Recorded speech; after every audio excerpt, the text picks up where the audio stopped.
పల్లె పల్లె కదిలే శ్రీరామ రామ రామ, విల్లు చేత బూనే జయ రామ రామ రామ, విధర్మీయ విద్రోహుల కూల్చగ ధర్మయజ్ఞ సంరక్షణ చేయగా. భవ్య దివ్య మందిర నిర్మాణమైంది. బాలరాముడిని అందులో ప్రాణప్రతిష్ఠ చేయబోతున్నారు. రాముడు పుట్టిన నేల, రాముడు తిరిగిన నేల, రాముడు అక్కడికి మళ్ళీ వస్తున్నాడు. ఇప్పుడు బాలరాముడిని అక్కడ చూస్తున్నప్పుడు ఎలా అనిపిస్తుంది? అద్భుతం కదా, నిర్మాణము, దాని వాస్తు, దాని శైలి, దాని మీద పెట్టిన ఎఫర్ట్స్ ఇవన్నీ చాలా వ్యాలిడ్. ఎవరో ముల్లా గారు ఒక ఆయన అనౌన్స్మెంట్ చేశారు, 22 जनवरी को सब मस्जिद में राम नाम जप करो. ఎందుకంటే ఏం చెప్పాలండి, కేవలం గ్రౌండ్ ఫ్లోర్ మాత్రమే అయింది. 22వ తారీఖున అందులో బాలరాముడి ప్రాణ ప్రతిష్ఠ జరుగుతుంది. మిగతా ఫస్ట్ సెకండ్ ఫ్లోర్స్ అనేవి నిర్మాణం ఇప్పటికి జరగలేదు. అందులో ప్రాణ ప్రతిష్ఠ జరిగిన తర్వాత పైకి అలా హెవీ మెషినరీ వెళ్ళి లేకుంటే కాళ్ళతో తొక్కుతూ ఫస్ట్ సెకండ్ అంతస్తు, ఆ తర్వాత గోపురం ఇవన్నీ నిర్మించడం అనేది ఇంకా ఆగొచ్చు కదా. ఇన్ని వందల సంవత్సరాలుగా ఆగిన తర్వాత నువ్వు అవుతావు కదా, నువ్వు కనీసం నువ్వు రామ మందిర ప్రతిష్టకు రానని చెప్పావు కదా. కానీ what right you have to speak? ఎక్కడ పాడుబడిన మసీదు ఉండదు, ఎక్కడ పాడుబడిన చర్చ్ ఉండదు, ఎక్కడ మసీద్ నుంచి చర్చ్ నుంచి డబ్బులు లేవు. మన దేశం ఎంత గొప్పదో, డబ్బులేమో గుళ్ళోంచి ఎత్తిపోతారు, బంగారం గుళ్ళోంచి ఎత్తిపోతారు, ఆలయాలు దేవాలయాలు మింగేస్తారు.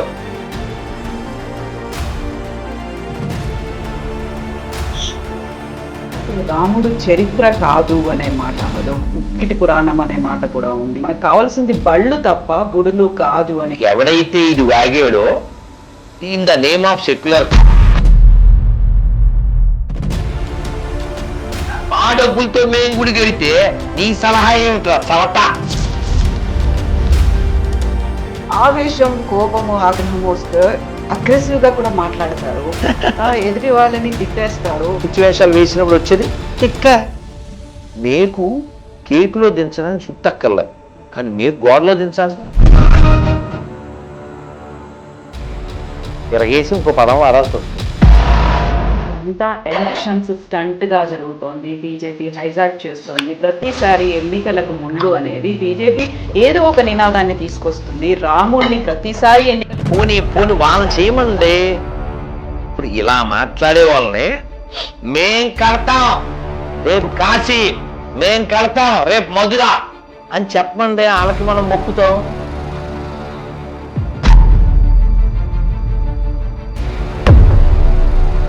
సరే, మెజారిటీ సీట్లు సంపాదించాలి, ఇదే బీజేపీ ఏకైక agenda. Muslim first priority is a religion, Christian first priority is a religion. Why not for Hindus? 76 ఏళ్ళు వచ్చినా పార్టీ కుక్కల్లా బతికితే ఎలా రా బాబు? నాకు పార్టీయే ముఖ్యమైన కుక్కలు హిందువులు కాదు, నాకు కులమే ముఖ్యమైన కుక్కలు హిందువులు కాదు, నాకు ధర్మమే ముఖ్యము. నేను చెప్తా, చెప్పండి ఎవరినైనా.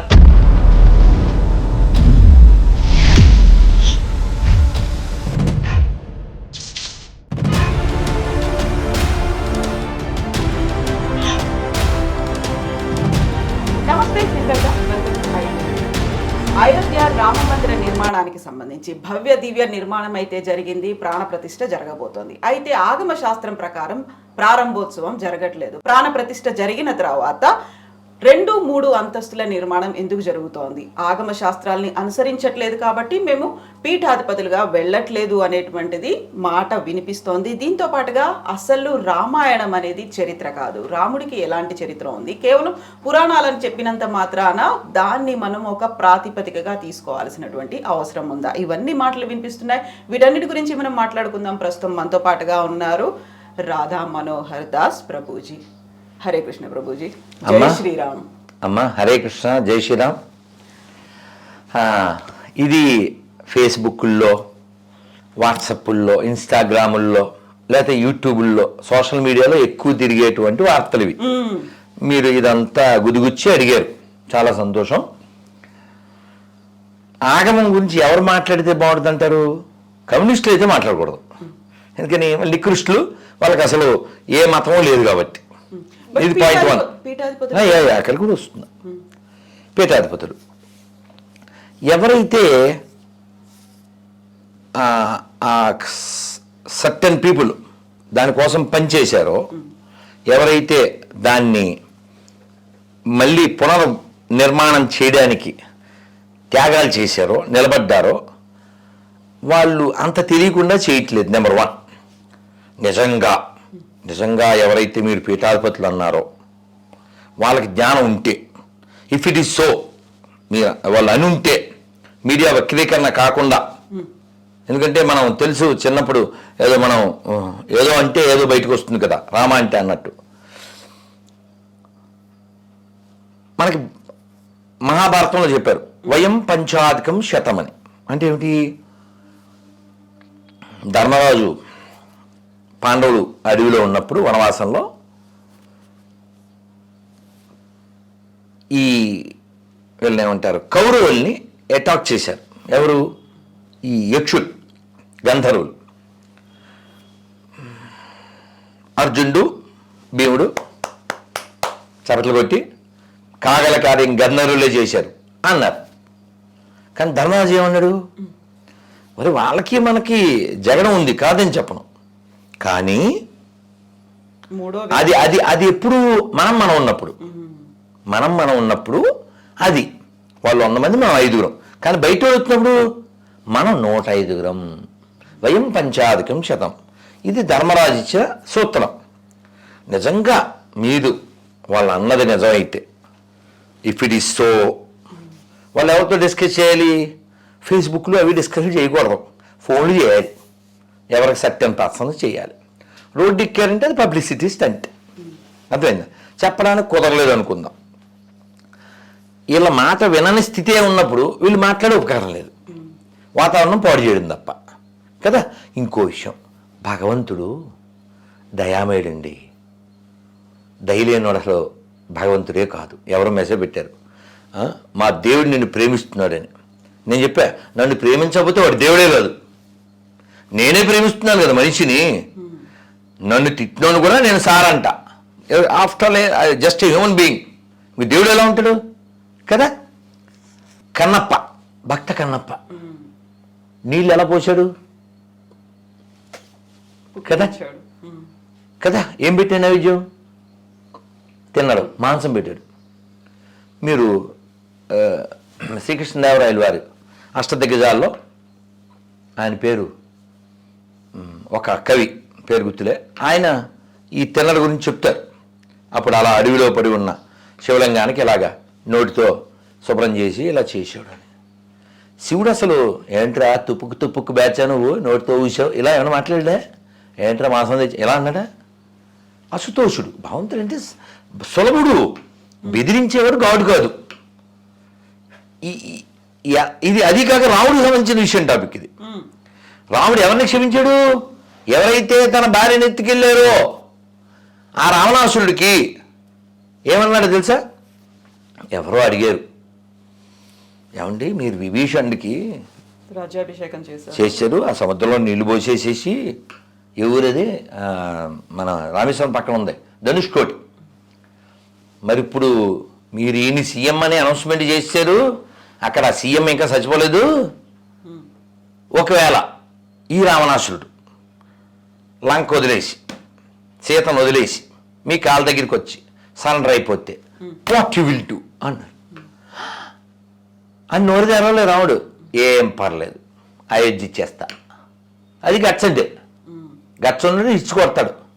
సరే, మరి రావణాసురుడు చచ్చిపోయాడు. ఎన్ని మనం మెసేజ్ పెట్టినా, మెసెంజర్ పంపినా వినలేదు వాడు. ఇతనికి అంత్యక్రియలు చేయమన్నారు విభీషణుడితో. నేను చేయను, వాడు చాలా మంచిది కాదు, హీ నాట్ కరెక్ట్ అన్నాడు. అప్పుడు రాముడు చెప్పాడు, you are not correct no, ఎందుకంటే మరణాంతరే నవైరం. చచ్చిపోయాక వైరం ఏమిటి? నువ్వు చేయబోతే చెప్పు, నేను చేసేస్తా. ఎందుకంటే you are my brother, you are like my brother, is also like my brother, because you are my brother. ఇది రాముడు. శత్రువు పట్ల వ్యవహారం. శత్రువు పట్లే రాముడికి అంత కన్సర్న్ ఉంటే, తన కోసమే తప్పిస్తూ, తన నామమే జపిస్తూ, తన కోసమే జీవిస్తుండే వాళ్ళ పట్ల ఈ అంటాడా? అదేమన్నా ఎడారిగడ్డా? చెప్పండి. ఇంకో పాట, సీతాదేవి అక్కడ లంకలో ఉన్నప్పుడు హనుమంతుడు అమ్మా వీళ్ళందరూ వేసేస్తా అన్నాడు. ఎందుకు నాయన? ఎందుకేమిటి, నేను ఏడిపిస్తున్నారు కదా అన్న. ఎందుకు ఏడిపిస్తున్నారు? నేను ఇక్కడ ఉండబట్టి. నేను ఇక్కడ ఎందుకున్నాను? రావణాసుడు ఎత్తుకొచ్చాడు కాబట్టి. రావణాసుడు ఎందుకు ఎత్తుకొచ్చాడు? నేను జింక అన్నాను కాబట్టి. బికాజ్ ఆఫ్ జింక సీత వెంటూ లంక. అంటే సీతాదేవి అక్కడికి వస్తేనే సినిమా పూర్తి అవుతుంది, రావణాసురుడు అనే పాత్ర ముగిసిపోవాలి. ఎందుకంటే ఇంకా వెనక్కి వెళ్తే భాగవతంలో శాపం ఇవన్నీ ఉన్నాయి. ఇక్కడ సీతాదేవి మనకి ప్రతీక, మనకంటే జీవాత్మ. శ్రీభాష అప్పలాచార్యులు వారి పేరు విని ఉంటారు, మహానుభావులు. చాలా స్పష్టంగా చెప్పారు రామాయణం. రాముడు పరమాత్మ, సీత జీవాత్మ, హనుమంతుడు గురువుగారు. గురువుగారు ఏం చేశారు? ఆత్మను తీసుకొచ్చి పరమాత్మతో కలిపారు. ఈ సీతాదేవితో హనుమంతుడు అమ్మ వెళ్ళి వేసేస్తా అన్నాడు. ఎందుకు వేసేస్తావు అంటే, నేను ఏడిపిస్తున్నారు కదా. నన్ను ఎందుకు ఏడిపిస్తున్నారు? నేను ఇక్కడ ఉండబట్టి. నేను ఇక్కడ ఎందుకున్నాను? జింక అడిగాను. ఆ జింక కోసం వాళ్ళు వెళ్ళేసరికి వీడి ఎత్తుకొచ్చాడు. మరి నేను జనకుడు కూతురుని కదా. జనకుడు అంటే ఎవరండి? జ్ఞానంలో తోపు. సుఖదేవుడికే జ్ఞానం ఇచ్చినాను. మరి అలాంటి ఆయన కూతురుని కదా. బంగారు జింక ఉంటుందా? ఆలోచించవచ్చు కదా. నేను ఆలోచించలేదే. అంటే సీతాదేవి మహాశక్తి, ఆవిడ అమ్మవారు. కానీ ఇక్కడ పాత్ర ఏంటి? ఆవిడ ఒక జీవాత్మక ప్రతీక. రాముడు దేవుడే, కానీ అక్కడ సార్ ఆయన సన్ ఆఫ్ దశరథ, మా ఇంటి ఆవిడ సీత, మా తమ్ముడు లక్ష్మణుడు ఇలాగే మాట్లాడాడు. మా ఊరు అయ్యొచ్చు, మీ దేవుడని వాళ్ళు చెప్పినా ఒప్పుకోలేదు ఈయన. ఎందుకంటే ఈ కేమ్ యాజ్ హ్యూమన్. ఆయన అలా ఉంటేనే వాడిని చంపగలడు. అది దాని విధానం అంతే. మరి కృష్ణుడు ఎలాగదే? పుట్టడమే, రావడమే, శంకుచక్ర గదా పద్మాలతో కనబడిపోయి ఎస్ ఆయన ద సుప్రీం అని వాళ్ళ అమ్మ చెప్పేశాడు. అది ఇంకా చివరి వరకు అలా ప్రూవ్ చేస్తూనే ఉన్నాడు. సరే, ఈ సీతాదేవి ఏముందో తెలుసా నాయన? వాళ్ళు నన్ను ఏదో తిడుతున్నారనో అరుస్తున్నారనో నువ్వు హట్ అయ్యావు, నిజమే. కానీ వాళ్ళు ఎందుకు నన్ను అలా చేస్తున్నారు? వాళ్ళు they are following the rules of his orders. They are order carriers అంతే. వాళ్ళు జస్ట్ టూల్స్ ఆఫ్ రావణ. రావణాసురుడు చెప్పాడు వాళ్ళు చేస్తున్నారు అని చెప్పి సీతాదేవి గొప్ప మాట చెప్పింది. నకశ్చిన్ అపరాధ్యతి. ఎవరన్నా రామాయణాన్ని ఫాలో అయితే సూసైడ్ చేసుకోరు, అంటే మైండ్ వీక్ అవ్వదు. నకశ్చిన్ అపరాధ్యతి అంటే లోకంలో తప్పు చేయని వాళ్ళు ఎవరైనా ఉంటారా? ఎవరిది ప్రశ్న? సీతాదేవి. అంటే ఎంత క్షమాగుణం చూడండి, ఎవరు తనని హింసించేవారి పట్ల. అసలు ఇది సీతాదేవి లక్షణం మాత్రమే కాదు, సహజంగా మనందరి బ్లడ్లో ఉంది అది. మనం ఎలాంటి వాళ్ళం? ఏదైనా నష్టం కష్టం అయితే ఏం చేస్తాం, పూర్వకర్మ అలా ఉంది అంటుంటే తలరా రాసి ఉంది. ఈ ఎక్కడ దాకా వద్దు. ఎప్పుడో సీతాదేవి, ఎప్పుడో రాముడు వాళ్ళనిద్దరిని పూజించి 6 లక్షల ధనంతో గుడి కట్టిన రామదాసు గారు కూడా ఏం పాడారు? క్రూర కర్మములు నేరక చేసితి నేరములెంచకు రామా, దారిద్ర్యము పరిహారము నీయవే దైవ శిఖామణి రామ. అమ్మ విషయం ఏంటంటే, రాముడు ఉన్నాడని కేవలం ఏదో అయోధ్య వాళ్ళు మాత్రమే నమ్మట్లే. ప్రపంచంలో చాలా చోట్ల నమ్ముతున్నారు, మన దేశం కాని చోట్ల కూడా నమ్ముతున్నారు.